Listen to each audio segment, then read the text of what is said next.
So let's begin today's class, and we'll have a quick recap of last class where we studied about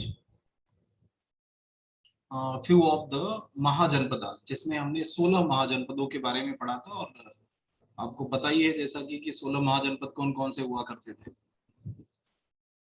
16 महाजनपदों का जिक्र पहली बात तो कहाँ आता है, तो 16 महाजनपदों का जो जिक्र आता है वो आता है अंगुत्तर निकाय में। तो ये एक वर्ड आपको याद रखना है कि कहाँ मिलता है। दो ग्रंथ हैं जहां से ये 16 महाजनपद मिलते हैं। वन इज बुद्धिस्ट ग्रंथ अंगुत्तर निकाय, सेकंड वन इज जैन ग्रंथ भगवती सूत्र। और यहाँ पर ये 16 महाजनपद हुआ करते थे, लेकिन इनमें से 4 बहुत बड़े थे। तो वो 4 बहुत बड़े वाले कौन कौन से थे? One was Magadha, the most powerful. Second one was Vatsa. This was also powerful. Third one is Koshal, and fourth one was Avanti. ठीक है। मगध में बिंबिसार अजातशत्रु जैसे राजा हुआ करते थे। वत्स में उदयन राजा हुआ करता था। कोशल में प्रसेनजित हुआ करते थे, और अवंती में प्रद्योत हुआ करता था। तो ये 6th सेंचुरी बीसी के तमाम राजा थे और राज्य थे जो बहुत इंपॉर्टेंट थे। इसके अलावा उस दौर में 2 प्रकार के राज्य होते थे। एक होते थे मोनार्किकल, जहां पे एम्पायर होता था, जहां पे एम्परर होता था, और दूसरे होते थे गण राज्य, रिपब्लिक्स। जैसे वज्जी जो है वो गण राज्य था। गण राज्य समझते हो, यहाँ पे राजा चुने जाते थे, जनता के द्वारा चुनाव होता था। तो आप ये नहीं कह सकते हो डेमोक्रेसी हमने ग्रीक से सीखी है। डेमोक्रेसी यहाँ पर भी हुआ करती थी। ठीक है। कपिल वस्तु के राजा जो सुद्धोधन थे वो भी डेमोक्रेटिकली चुने हुए राजा थे। ऐसे बहुत सारे लोग जो कि डेमोक्रेसी से आए थे। दैट सिंपली मींस उन्हें राजा कहा जाता था, लेकिन एक एक गणराज्य में 700-800 राजा होते थे, 1-2 राजा नहीं होते थे। ठीक है। तो वो गणराज्य जो थे वो एक तरह का ऑलिगार्की थे। आप इसको डेमोक्रेसी भी नहीं कह सकते हो। That was a kind of oligarchy, जिसमें कुलीन तंत्र का शासन होता था, कुछ लोगों का शासन होता था। Rule of few, not one person.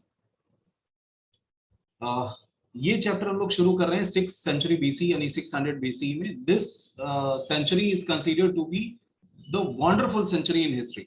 Mean 6th century BC is the most important century in India's history, and not just India's history but in world history. Do you know why?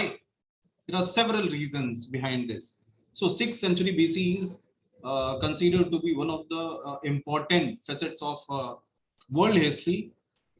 There are several reasons of this. The first and foremost reason was that this century has produced great thinkers across the world. पूरे दुनिया में बहुत महान महान चिंतक विचारक हुए। जैसे इसी सेंचुरी में बुद्ध पैदा हुए, महावीर पैदा हुए, क्लिटस पैदा हुए, जोरास्टर पैदा हुए, कन्फ्यूशियस पैदा हुए, लाओ त्से पैदा हुए।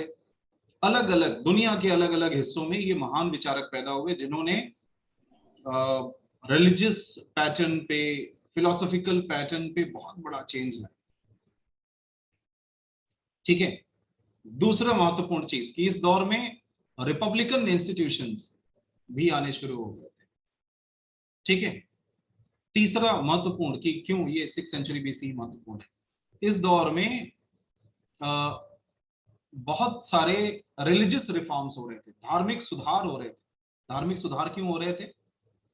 क्योंकि इसके पहले ऑर्थोडॉक्स रिलीजन, जो ब्राह्मणिकल रिलीजन हुआ करता था, जिसमें बहुत सारे रिचुअल और राइट्स हुआ करते थे, उसके अगेंस्ट कॉमन पीपल का एक विद्रोह होना शुरू हुआ।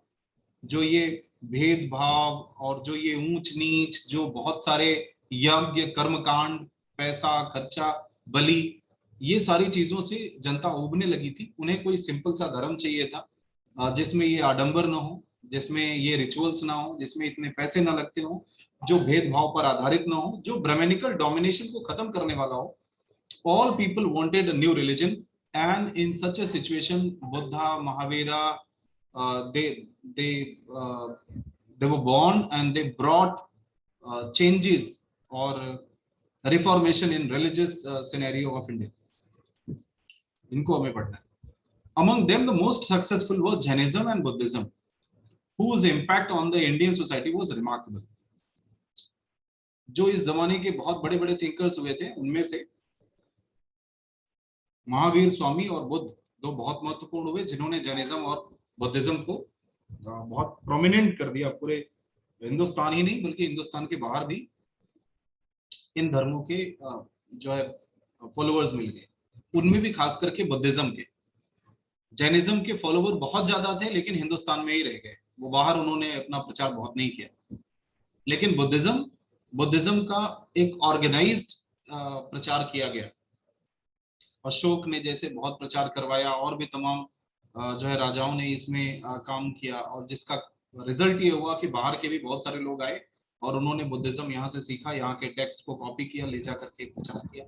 तो बुद्धिज्म हमारे यहाँ से वो चाइना, चाइना से जापान, कोरिया, ये सारे इलाकों में भी पहुंचा। सात्विक, योर क्वेश्चन प्लीज। सर हम लोग देखते हैं कि अशोक जब थे, अशोक के टाइम पे या फिर जब बुद्धा आए, तब मतलब जो बुद्धिज्म था वो ज्यादा तेजी से ग्रो किया। उसके बाद वो थोड़ा मतलब स्लो हो गया या स्लो डाउन हो गया है सर, इसके क्या रीजन है? बता दो। पहली बात तो अशोक के टाइम पे बुद्ध नहीं थे, ये गलतफहमी निकालो दिमाग से। ठीक है, बुद्ध हुआ करते थे जो है अजात शत्रु बिंबिसार के टाइम पे। ठीक है, बिंबिसार के एंड टाइप पे लगभग आए थे, अजात शत्रु के टाइम पे थे। तो बिंबिसार और अजात शत्रु के समय में बुद्ध हुआ करते थे। ठीक है, उनके कई पीढ़ियों बाद, मतलब बुद्ध 6th सेंचुरी में थे, उनके 300-350 साल बाद तब अशोक जाके पैदा हुआ। तो दोनों, पहली बात तो कंटेम्प्रेरी नहीं थे। दूसरी बात यहाँ पर महत्वपूर्ण ये है कि उस दौर में बुद्ध माने जाते थे, लेकिन उनके फॉलोअर तब भी 6th सेंचुरी में बहुत ज्यादा नहीं थे। धीरे धीरे उनका प्रचार हुआ और उनके फॉलोअर्स बढ़ने लगे। बुद्धिज्म की तरफ पहला राजा जो कि बहुत मन से जुड़ा था वो था अशोक। ठीक है, जो कि 3rd सेंचुरी बीसीई में आया। इसके पहले तक इवन अशोक के दादाजी चंद्रगुप्त मौर्य, वो खुद जैन थे, मतलब वो जैनिज्म को फॉलो करते थे, बुद्धिज्म को नहीं फॉलो करते थे। तो अभी तक कोई बहुत बड़ा राजा बुद्धिज्म को फॉलो नहीं कर रहा था, इस वजह से बुद्धिज्म जनमानस का धर्म नहीं बन पाया था। लेकिन अशोक ने उसको जब अपनाया और उसका प्रचार किया, ढेर सारे उसने स्तूप बनवाए, हिंदुस्तान में भी प्रचार हुआ उसका और बाहर भी हुआ, तो इसकी वजह से बुद्धिज्म काफी एक्सपेंड किया। बुद्धिज्म के एक्सपेंशन के बड़े सारे रीजन थे। इनमें से एक बड़ा रीजन तो ये था कि जनता गरीब थी, वो रिचुअल्स में फंसना नहीं चाहती थी। दूसरा, ब्राह्मणिकल रिलीजन में, ब्राह्मणिकल सिस्टम में, वैदिक सिस्टम में यज्ञ और बलि की बहुत महत्व था। बलि में क्या होता था कि जानवर काटे जाते थे, खास करके घोड़ों की बलि चढ़ती थी, अश्वमेध जिसे कहते हैं, या बैलों की बलि चढ़ाई जाती थी। 6वीं शताब्दी ईसा पूर्व तक आते आते खेती बहुत होने लगी थी, और खेती और ट्रांसपोर्टेशन में घोड़े और बैल बहुत महत्वपूर्ण होते हैं। तो अब ऐसे महत्वपूर्ण जानवरों की अगर बलि चढ़ेगी तो इससे इकोनॉमी को बहुत बड़ा लॉस होगा। कॉमन पीपल इसके भी बहुत अगेंस्ट थे। तीसरी बात, हिंसा के अगेंस्ट थे। जाहिर सी बात है, साधारण लोग हिंसा को बहुत महत्व नहीं देते हैं, जबकि ब्राह्मणिकल रिलीजन में बहुत हिंसा हुआ करती थी। उसके बाद इसमें छुआछूत, ऊंच नीच की भावनाएं आने लगी थी। ब्राह्मण, क्षत्रिय, वैश्य, शूद्र, ये वर्ण व्यवस्था आ गई थी। इन वर्ण व्यवस्थाओं से भी लोग बहुत पीड़ित थे। उन्हें नहीं समझ में आ रहा था कि ये अचानक से ऐसा क्या हो गया कि हम बिल्कुल अलग हो गए इनसे। तो जितने भी इसमें ऐसे थे जो कि समाज में प्रताड़ित थे, गरीब थे, अछूत थे, वो सारे लोग झुकने लगे बुद्धिज्म की तरफ। लेकिन अशोक के बाद क्या कंडीशन होती है, जो सात्विक का क्वेश्चन था वो उस पे आते हैं। तो अशोक के टाइम पर जब उसने बुद्धिज्म को अडॉप्ट कर लिया तो उसने हिंसा पूरी तरह से बंद करा दी। युद्ध बंद हो गए, सैनिक खाली हो गए, राज्य कमजोर होने लगा। अशोक ताकतवर राजा था तो उसके टाइम पे तो किसी की हिम्मत नहीं हुई अटैक करने की। लेकिन जैसे जैसे अशोक के फॉलोअर्स आने लगे, थोड़े ही दिनों में राज्य इतना कमजोर हो गया कि वो अपने आप को बचा नहीं सका। और फिर एक ब्राह्मण सेनापति ने, जिसका नाम था पुष्यमित्र सुंग, उसने राज्य को हथिया लिया। वो ब्राह्मण था और बुद्धिज्म के टोटल अगेंस्ट था। उसने जो है बौद्धों को मारने पर इनाम रख दिए कि जो एक बौद्ध मारेगा हम 100 रुपया उसको इनाम देंगे। उस दौर का सिक्का होता था 100 गोल्ड कॉइन्स। तो इस तरीके से उसने टोटल एलिमिनेशन ऑफ बुद्धिज्म करना शुरू किया।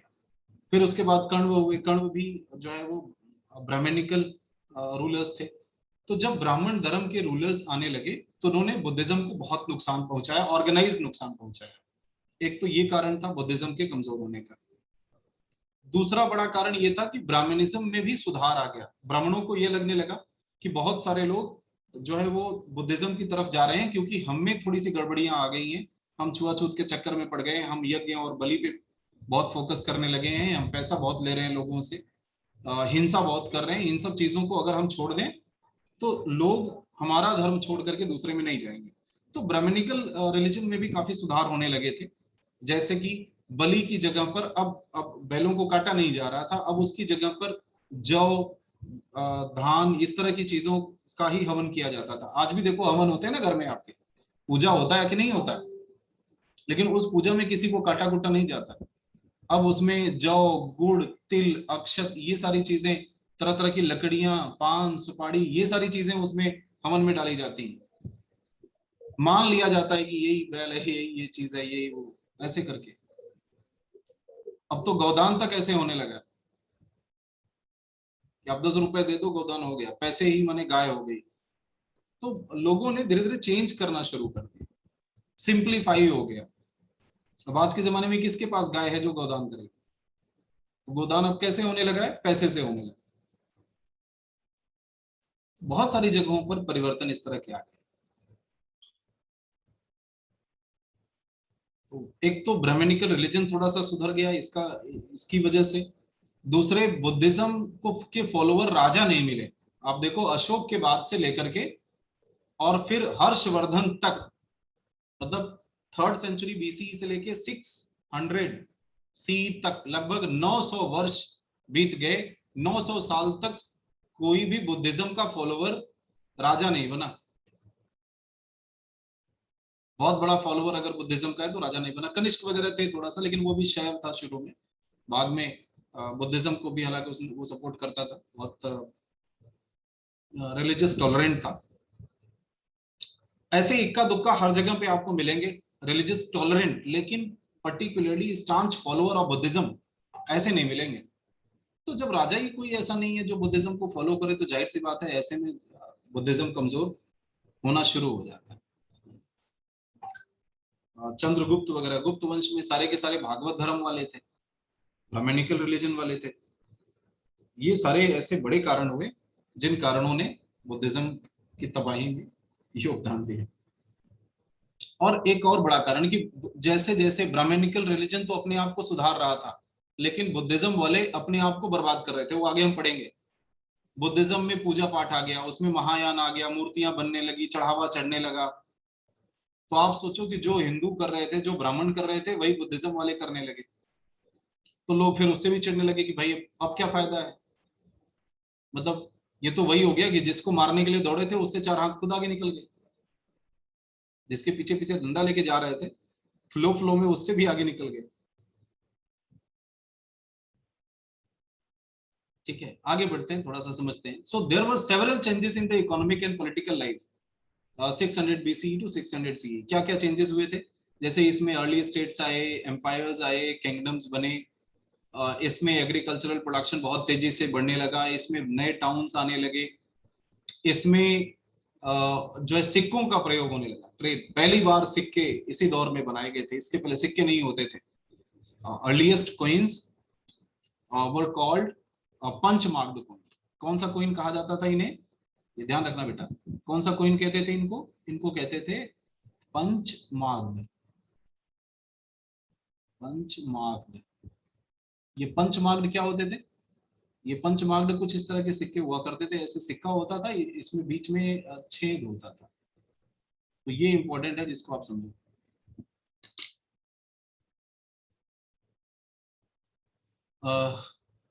ये सारी चीजें, और इस दौर में बड़े सारे इंस्क्रिप्शंस मिले।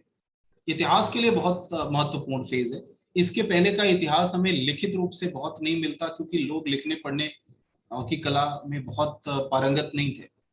लेकिन 600 BCE के बाद से हमें स्टोन इंस्क्रिप्शंस मिलते हैं, और सबसे ज्यादा इंस्क्रिप्शन किसके मिलते हैं? सबसे ज्यादा मिला करते हैं अशोक के। याद है? अशोका। अशोक के इंस्क्रिप्शन हमें सबसे पहले मिलते हैं और यस सर। सबसे ज्यादा मिलते हैं, ठीक है सर हाँ बेटा। फिर आप ये जो बता रहे मतलब ये बुद्ध वाला, ये जितने महाजनपद से उन सबके बारे में बता रहे हैं या फिर सिर्फ वर्जी के बारे में? बुद्ध के बारे में मतलब क्या बता रहा हूँ मैं? ये तो मैं बुद्धिज्म के बारे में बता रहा हूँ, महाजनपद का तो बात की हाँ नहीं। तो सर ये वर्जी में मतलब वर्जी से आप स्टार्ट किए थे ना बताना, तो ये सिर्फ उस मतलब उस महाजनपद में ऐसा था कि ये पूरा आप उस मतलब उस टाइम का हर जगह बता रहे हैं? हर जगह हर जगह जो मैं फेजेस पढ़ रहा हूँ वो फेजेस लगभग हर जगह के थे। अब थोड़ा सा मैं 600 से पहले चला जाता हूँ। आपको याद होगा ना पिछली कहानी में हड़प्पन सिविलाइजेशन जब हम लोगों ने पढ़ी थी, तो we studied about the time period from 2600 BC to 1900 BC. Harappan civilization का यही टाइम था ना, 2600 बीसी से लेके 1900। यस और अब जो दूसरा चैप्टर हम पढ़ रहे हैं इसमें जो टाइम शुरू होता है वो है 600 बीसी टू 600 सी। अब आप सोचोगे कि उसमें हम 2600 से पढ़ रहे थे, इसमें 600 से पढ़ रहे हैं, तो 2600 से 1900 फिर 600 उसके बाद, तो 1900 से और 600 के बीच में क्या हुआ था, क्या ये इंपॉर्टेंट नहीं है? बिल्कुल है। तो एक बहुत ब्रीफ सा बैकग्राउंड हम ले लेते हैं इस दौर का भी, ठीक है। 1900 बीसी से लेकर के और 600 बीसी, इस दौरान ये 1500 वर्षों का जो समय रहा है, इसमें क्या कुछ हुआ फटाफट नोट करो। पहला काम हुआ ऋग्वेद लिखा गया। आप सोचो कि बाकी वेद भी तो लिखे ही गए होंगे, हाँ बिल्कुल लिखे गए हैं, लेकिन मैं बार बार जिक्र करूंगा ऋग्वेद का, क्योंकि बाकी जितने वेद लिखे गए हैं वो सिर्फ ऋग्वेद से ही लिए गए। मूल वेद सिर्फ एक है, ऋग्वेद। ऋग्वेद के ही कुछ ऋचाओं को पकड़ करके थोड़ा सा मॉडिफिकेशन करके कुछ नई चीजों को डाल करके नया वेद बना दिया। ऋग्वेद की ही ऋचाओं पर थोड़ा सा परिमार्जन करके उसे गाने लायक बना दिया गया है, तो वो सामवेद बन गया है। उसमें से जो रिचुअल वाले पार्ट थे वो निकाल लिए गए हैं, तो वो यजुर्वेद बन गया है। अथर्ववेद थोड़ा सा अलग से लिखा गया है, लेकिन फिर भी कुछ चीजें आप ऋग्वेद से उसमें भी पाते हैं। ऋग्वेद का जो टाइम है वो है 1500 बीसी से लेकर के 1000 बीसी तक, लगभग 500 वर्षों के बीच में वो लिखा गया। तो आप सोचोगे कौन सा ऐसा आदमी था जो 500 साल जिया था लिखने के लिए? तो ऋग्वेद किसी एक व्यक्ति की रचना नहीं है, ठीक है। तमाम अलग अलग ऋषियों ने कुछ जो है कुछ एक ऋचाएं लिखी थी, उन्हीं ऋचाओं को इकट्ठा करके ऋग्वेद उसको नाम दिया गया। दूसरी महत्वपूर्ण चीज ये है कि ये ऋषि भी माना जाता है कि ऋग्वेद के रचनाकार नहीं है, लेखक नहीं है, ये मंत्र दृष्टा थे, मंत्र सृष्टा नहीं थे। मतलब इन्होंने मंत्रों की रचना नहीं करी थी, इन्होंने मंत्र देखे थे। तो आप सोचो कि मंत्र देखा कैसे जाता। तो देखो उस जमाने में लेखन कला बहुत नहीं हुआ करती थी। जो गुरुजी लोग हुआ करते थे अपने चेलों को कुछ ऐसे सिखा देते थे, फिर उनके चेले उनके आगे, फिर उनके चेले उनके आगे। तो जाहिर सी बात है कि जब ऐसे 50 पीढ़ियां 100 पीढ़ियां निकल जाएंगी तो किसी को पता ही नहीं चलेगा ये वाला जो मंत्र है वो एक्चुअली लिखा किसने था। हम सारे लोग ने सिर्फ सुना हुआ है, तो सारे के सारे सुने थे, लिखे किसी ने नहीं थे। तो इसी वजह से हम ये कहते हैं कि जो वेद हैं, चारों वेद, इन चारों वेदों को श्रुति कहा जाता है। क्या कहा जाता है? श्रुति। श्रुति समझते हो? श्रुति का मतलब होता है सुना गया, something that is heard, not written. तो ये ध्यान रखना कि इनको कहा जाता है श्रुति। तो ये आप नोट कर सर लो। ओरल कल्चर या ओरल हिस्ट्री भी ना? जी,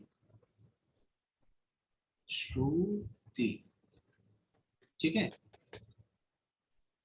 They are not written, they are orally in oral tradition, they moved from generation to generation. तो इस दौर में ऋग्वेद लिखा गया। ऋग्वेद कहाँ लिखा गया? ऋग्वेद इंडस वैली और उसके ट्रिब्यूटरीज के किनारे लिखा गया। क्यों? क्योंकि ऋग्वेद में बहुत बार सप्त सैंधव का जिक्र आया है। सप्त सैंधव माने 7 नदियां जो सिंधु के आसपास रहती हैं। कौन कौन सी? सतलज, झेलम, रावी, चिनाब, ब्यास, सिंधु और वो सरस्वती जो कि खत्म हो गई, सूख गई। माना यह जाता है कि ज्यादातर इसमें से वेद का जो अंग है वो सरस्वती नदी के किनारे पर लिखा गया। सरस्वती को विद्या का देवी कहा जाता है और विद्या से ही बना हुआ है वेद। ठीक है, विद धातु से वेद बना। इसी दौर में एग्रीकल्चरल सेटलमेंट्स होने लगे थे, बहुत सारे इलाकों में खेती शुरू हुई थी। क्यों खेती शुरू हो गई थी? क्योंकि लोहे का आविष्कार हो चुका था, लोहे के बारे में लोग जान गए थे और खेती करना शुरू किया थे। इसी दौर में साउथ में मेगालिथ कल्चर आता है। अब जानते हो ये मेगालिथ क्या होता है? किसी को पता है? नहीं पता? चलो आप लोगों को हम मेगालिथ कल्चर दिखाते हैं। मेगालिथ बेसिकली बेटा बरियल सिस्टम है। दिख रहा है आपको? Can you see it? Yes sir. Yes sir. तो Yes, साउथ sir. इंडिया में, हाँ, कर्नाटक वगैरह के रीजन में, तमिलनाडु के रीजन में ये कल्चर चलता था कि लोग अपने डेड्स को जमीन में दफनाते थे और उनके ऊपर एक बड़ा सा पत्थर रख देते थे। समझ रहे हैं? ये बड़े बड़े पत्थर, इसके नीचे डेड्स हैं। तो जमीन में दफनाने के बाद ऊपर बड़े सारे पत्थर रख देना, ये होता है मेगालिथ। मेगा माने बहुत बड़ा सा, लिथ माने पत्थर। ये साउथ इंडिया में था, ध्यान रखना, नॉर्थ इंडिया में मेगालिथ कल्चर नहीं था। तो 1900 बीसीई से लेके 600 बीसीई तक, ये 1500 जो वर्षों का जो समय है, ये एक तरीके से देखा जाए तो वैदिक पीरियड कहा जाता है। इस दौर में वेद लिखे गए, इस दौर में उपनिषद लिखे गए, इस दौर में ब्राह्मण लिखे गए, इस दौर में अरण्यक लिखे गए। तो ये पूरा का पूरा ब्राह्मणिकल डोमिनेंस का समय था, ये पूरा का पूरा वैदिक पीरियड और लेटर वैदिक पीरियड रहा है। इस पूरे समय में क्या क्या नई चीजें हुई, मतलब 1900 से लेकर 600 के बीच में क्या कुछ नया हुआ, आइए जानते हैं। तो इस दौर में पहली चीज तो कल्चर, इंस्क्रिप्शन और साइट्स, तीनों के बारे में समझेंगे। कल्चर में इस दौर में किनशिप, ये बड़ा, किंगशिप नहीं है, ध्यान रखना, किनशिप। किनशिप मतलब नातेदारी, रिश्तेदारी, कुल, खानदान। तो इसमें क्या होता था कि वैवाहिक रिलेशन, हमारे यहाँ एक सिस्टम, ब्राह्मणिकल सिस्टम होता था गोत्र का, जिसमें एक गोत्र, एक क्लैन, एक कुल के लोग आपस में विवाह नहीं करते थे। सो एक्सोगैमी इसको कहते हैं। Exogamy means marrying in other गोत्रा, किसी दूसरे कुल में, किसी दूसरे खानदान में शादी करना। ऐसा इसलिए किया जाता था कि जब कोई व्यक्ति किसी दूसरे खानदान में शादी करता है तो इस तरह से दो खानदान एक हो जाते हैं। युद्ध वगैरह के समय में ये दोनों एक दूसरे की मदद करते हैं, तो उनको ताकत मिलती है। और जो अपने ही खानदान में शादी करते रहेंगे, उनका दूसरों से कोई रिलेशन नहीं होगा, तो ऐसे समय में जब युद्ध होंगे या कोई और मुसीबत आएगी तो मदद करने वाला भी कोई नहीं होगा, क्योंकि घूम फिर के तुम्हारे रिश्तेदार सारे घर में हैं। ठीक है? तो ब्राह्मणिकल या हिंदू कल्चर में ऐसा माना जाता है कि बड़े सारे रिश्तेदारी होती थी और हमेशा अलग अलग खानदान में रिश्तेदारी होती थी। आपने महाभारत के बारे में जैसे पढ़ा होगा या सुना होगा, तो आप जानते होंगे कि महाभारत में कौरवों की तरफ से बड़े सारे रिश्तेदार आए थे, पांडवों के रिश्तेदार उनके साइड से आए थे। तो ये बड़ा सा युद्ध इसलिए हो पाया क्योंकि इनके रिश्तेदार अलग अलग थे। तो एक्सोगैमी चलती थी, ये था। दूसरी बात, कॉटन के क्लॉथ्स होते थे, वूल होता था, एनिमल स्किन भी कभी कभी पहने जाते थे। रिक्रिएशन क्या था, मतलब मनोरंजन के क्या तरीके थे? मनोरंजन में इनके यहाँ फ्लूट, वीणा बहुत बजाया जाता था, और लूट जो है मतलब बांसुरी, वीणा, हार्प, कैम्बल्स, ड्रम्स, ये सारी चीजें इस दौर की म्यूजिकल इंस्ट्रूमेंट्स थे। Dance, drama, chariot racing. Chariot racing मतलब रथों का दौड़, ये भी बहुत महत्वपूर्ण एंटरटेनमेंट था। इसके लिए एक बड़ा सा यज्ञ भी होता था, वाजपेयी यज्ञ। ठीक है? तो आप कुछ एक यज्ञों के बारे में भी अच्छे से जान लो, जैसे अश्वमेध यज्ञ, राजसू यज्ञ, वाजपेयी यज्ञ, ये बहुत इंपॉर्टेंट यज्ञ हैं। और गैम्बलिंग भी होती थी, जुआ भी बहुत खेला जाता था, महाभारत आप जानते ही हो। सेटलमेंट्स, इस दौर में लोग मड सेटलमेंट में रहते थे, मतलब पक्के मकान नहीं थे, सब कच्चे झोपड़ियों में आ गए थे, गांव वाला कल्चर आ गया था। आप सोच के हैरानी होगी आपको कि पहले हम शहर में रहते थे, हड़प्पा में जब थे, और हड़प्पन कल्चर के बाद जब वैदिक कल्चर आया तो फिर हम गांव की तरफ आ गए। हड़प्पा में हम व्यापार करते थे, गांव में हम खेती करने लगे, पशुपालन करने लगे, कबीलों में रहने लगे। हम पीछे की तरफ जाना शुरू कर दिए। फूड में मिल्क प्रोडक्ट्स बहुत इंपॉर्टेंट थे, दूध, घी, दही, ये इतने इंपॉर्टेंट थे कि हर घर में यही होता था। आप देखो आज भी अगर यज्ञ होता है, हवन होता है, आपके घरों में पूजा होता है, तो यही चीजें लगती हैं, क्योंकि ये आज से नहीं, सदियों से परंपराओं में। आज आप किसी जो है उसमें पूजा में ऐसे देखे हो कि ढोकला बना के चढ़ा दिया गया? नहीं। कहीं डोसा, कहीं समोसा, कहीं कुछ ऐसी चीजें नहीं चढ़ती है, क्योंकि ये तब भी नहीं होती थी, ये परंपरा में ही नहीं है। हाँ, मिल्क प्रोडक्ट्स तब भी चलते थे, दूध, दही, घी, मक्खन, मलाई, मीठा, ये सारी चीजें तब भी चढ़ती थी। बार्ली, व्हीट और राइस, ये 3 मुख्य आहार थे। फ्रूट्स, वेजिटेबल्स खाए जाते थे। इंस्क्रिप्शंस की अगर बात करें तो उस दौर में इंस्क्रिप्शंस बहुत नहीं मिले हैं, क्योंकि इंस्क्रिप्शन हम जानते हैं खाली अशोक के टाइम पे बहुत ज्यादा आए हैं, लेकिन ये हम बात कर रहे हैं 1900 से लेके 1000 या 600 के बीच में। तो इस दौर में बहुत लिमिटेड इंस्क्रिप्शन है, कुछ जगहों से मिले हैं, जैसे कि बोगस कोई इंस्क्रिप्शन। ठीक है, ये बोगस कोई इंस्क्रिप्शन ये एशिया माइनर में, वही इराक ईरान वाले बेल्ट में मिलता है। ठीक है, वो अपने जमाने में हिट्टाइट किंगडम का, हित्ती समुदाय के लोग रहते थे वहां पे, उनका एरिया था वहीं पे। ये हित्ती क्यों इंपॉर्टेंट है? क्योंकि दुनिया में सबसे पहले आयरन की खोज इन्होंने करी थी। ठीक है, आयरन का आविष्कार या आयरन की खोज किसने करी थी? हिट्टाइट्स ने करी थी, तो ये ध्यान रखना। इनमें वैदिक गॉड और गॉडेसेस का बड़ा जिक्र है। इंद्र, वरुण, मित्र, नासत्य, इनका नाम बोगस कोई इंस्क्रिप्शन में भी आता है। तो इनसे ये समझ में आता है कि जो आर्य थे वो शायद उसी एरिया से आए थे, ईरान वगैरह के एरिया से ही आए रहे होंगे। क्यों? क्योंकि उनके यहाँ जो इंस्क्रिप्शन मिला है उसमें भी वही देवता हैं जो हमारे यहाँ आर्यों के मुख्य देवता थे, इंद्र, वरुण, मित्र जैसे। एक अब साइट्स कौन कौन से? तो वैदिक कल्चर के जो साइट्स मिले हैं हमें, वो हरियाणा में मिले हैं और पंजाब में मिले हैं। अच्छा, हरियाणा को पहले भगवानपुर कहा जाता था। अब आप सोचोगे ऐसे नाम इसके कैसे हैं, क्यों है ये हरियाणा, क्यों है भगवानपुर? बेटा हरियाणा ये वो जगह है जहां पर ये कुरुक्षेत्र है, जहां पर भगवान कृष्ण आए थे किसी जमाने में। लोग आज भी उसे कहते हैं कि हे भगवान तुम दोबारा यहीं पे आना। हरियाणा, हरि माने भगवान, यहीं आना। तो ये जो पूरा क्षेत्र है मथुरा और उसके आसपास से लेकर के और कुरुक्षेत्र तक, वो बेसिकली जो है कृष्ण के फॉलोअर्स वहां बहुत हैं। और कृष्ण ने अपनी जिंदगी का सबसे बड़ा जो इंसिडेंट हुआ था महाभारत, वो उन्होंने उसी जगह पर करी थी। तो वहां पर लोग आज भी जो है वो उसका नाम ही हरियाणा रख दिए या भगवानपुर रख दिए, मतलब भगवान का ये नगर है। पंजाब जहां पर 5 नदियां हैं, वहां से भी हमें पेंटेड ग्रेवियर साइट्स मिले हैं जो बताते हैं कि इस दौर में शायद वहां पर भी लोग रहते थे। 6th सेंचुरी में अब आ जाते हैं हम लोग, वैदिक कल्चर से हट करके अब आ जाएंगे जो है हिस्टोरिकल फेज में, महाजनपद के टाइम में, और इस दौर को पढ़ेंगे। तो 6th सेंचुरी बीसी को एक टर्निंग पॉइंट कहा जाता है, सबसे इंपॉर्टेंट समय कहा जाता है। क्यों टर्निंग पॉइंट कहते हैं हिस्ट्री में?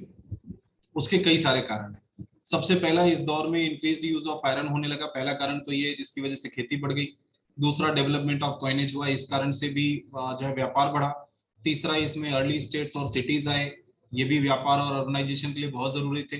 चौथा कारण, न्यू रिलीजन्स आ गए जिनमें खास करके जैनिज्म और बुद्धिज्म थे। तो ये 4 कारण आप लिख देना बेटा कि इन 4 कारणों से इस समय को 6th सेंचुरी बीसीई को हम turning point of Indian history कहते हैं। यहीं पर आज हम खत्म करते हैं अपनी क्लास, और अगली क्लास में फिर आपसे मिलेंगे और इसके बाद हम लोग पढ़ेंगे फीचर्स ऑफ महाजनपदास और rise of Magadha and all, और फिर मैप के जरिए भी देखेंगे इन चीजों को। So for today this is enough, and we'll meet you again in the next session. Till then, stay healthy, stay happy. Thank you.